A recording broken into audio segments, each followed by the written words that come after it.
கழல் தேடி வரும் கண்களுக்கு தாயானவனே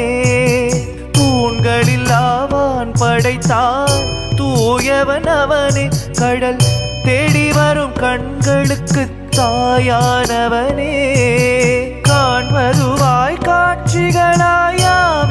அவனே